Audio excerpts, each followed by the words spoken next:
어느덧 결혼 5년 차에 접어들고 있다. 나는 회사에 다니고 아내는 가게를 운영한다. 재미있는 결혼 생활도 아니지만 그렇다고 지긋지긋하지도 않다. 그저 나의 하루는 무덤덤하고 때론 고요할 뿐이었다.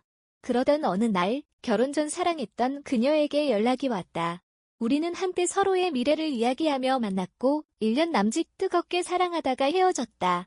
다시 만난 그녀는 여전히 혼자였고 가끔 정말 대시 한 달에 한두 번 정도 그녀와 만나 저녁을 먹고 잔잔하게 술을 마시며 오래된 시간을 나눈다.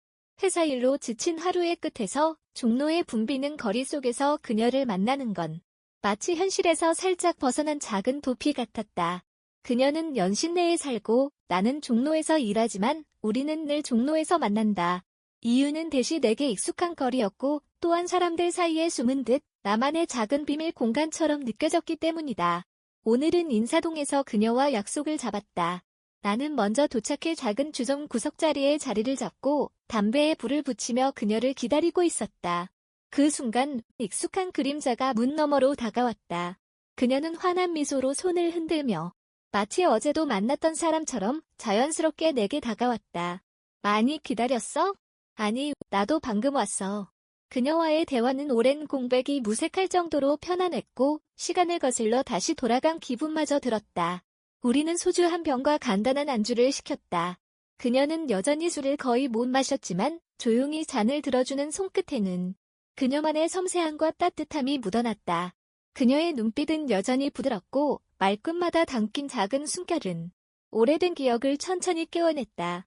혼자 마시는 술은 텁텁하지만 그녀와 함께 마시는 이 시간은 이유 없는 미소가 번지는 어느 봄밤의 산책처럼 은근하고도 묘한 떨림을 주었다. 그녀가 최근에 본 영화에 대한 이야기를 하던 중 그녀의 핸드폰이 울렸고 나는 말없이 소주 한 잔을 입에 털어넣었다. 통화가 길어졌다. 나는 잠시 화장실에 다녀오기로 마음먹었다. 돌아와 보니 그녀는 이미 전화를 끊고 창밖을 멍하니 바라보고 있었다. 자리에 앉자 그녀는 난처한 표정을 지으며 설명을 시작했다.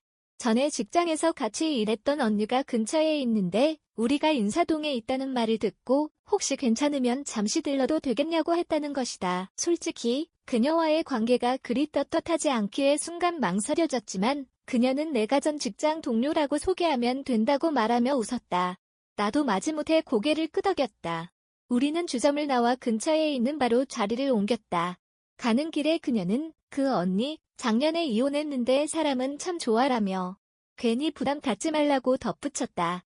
우리는 바에 도착했고 기역자로 꺾인 스탠드 자리에 앉았다. 잠시 후 그녀가 말한 언니가 도착했다. 돌싱류라는 그녀는 겉모습부터 눈에 띄었다. 세련된 검정 스커트에 흰 블라우스, 단정하면서도 자연스레 드러나는 실루엣이 그녀의 분위기와 묘하게 어울렸다. 세 명이 나란히 앉아 데킬라 한 병을 시켰다. 두 여자의 대화는 자연스럽고 활달했다. 나는 그저 잔을 채워주며 웃는 역할을 맡고 있었다. 그때 그녀의 핸드폰이 다시 울렸다. 급한 표정으로 전화를 받은 그녀는 이내 전화를 끊고 어색한 눈빛으로 우리를 번갈아 쳐다보았다. 엄마 상태가 좀 안 좋아졌다는 전화야. 병원에 가봐야 할 것 같아. 나는 같이 가자고 했지만 그녀는 괜찮아. 언니랑 더 있다가 가도 돼. 난 진짜 급해. 하며 급히 일어섰다. 그녀가 떠난 후 돌싱녀와 나는 자연스럽게 술을 이어갔다. 분위기는 어색하지 않았다. 오히려 가볍고 유쾌했다.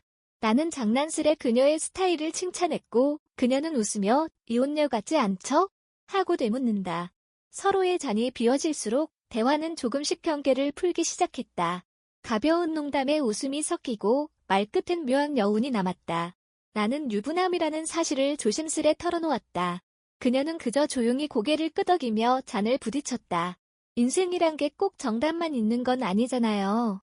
술병이 바닥을 드러낼 즈음 나는 우리 한 잔 더 할까? 라고 물었고 그녀는 미소를 지으며 대답했다. 근처에 내 오피스텔이 있어요. 거기서 편하게 마실래요? 그녀의 오피스텔은 아늑하고 따뜻했다. 창밖엔 어둠이 내렸고 조용한 음악이 배경처럼 흐르고 있었다. 그녀는 조니워커 한 병을 꺼냈다. 이런 나를 위해 남겨뒀던 거예요. 그녀는 웃으며 말했다. 우리는 소파에 나란히 앉아 서로의 잔을 채웠다. 한 모금씩 입에 머금을 때마다 분위기는 더욱 부드러워졌다. 잔잔한 대화, 그리고 짧은 침묵 사이로 서로의 눈빛이 점점 길어졌고 말하지 않아도 느껴지는 온기가 방 안을 가득 채웠다. 나는 조심스레 그녀의 손등을 잡았고 그녀는 그 손을 놓지 않았다. 그 밤, 우리는 오래도록 불을 끄지 않았다. 잔이 비워질수록 마음의 거리도 천천히 좁혀졌다. 말보다 깊은 무언가가 오갔고 그녀의 숨결과 나의 온기가 같은 호흡으로 마침표 누가 먼저랄 것도 없이 거리가 가까워졌고 순간적으로 입술이 닿았다. 키스는 상상 이상으로 달콤했다. 그 열정적이고 긴 밤, 우리는 서로의 품에 반복해서 빠져들었다.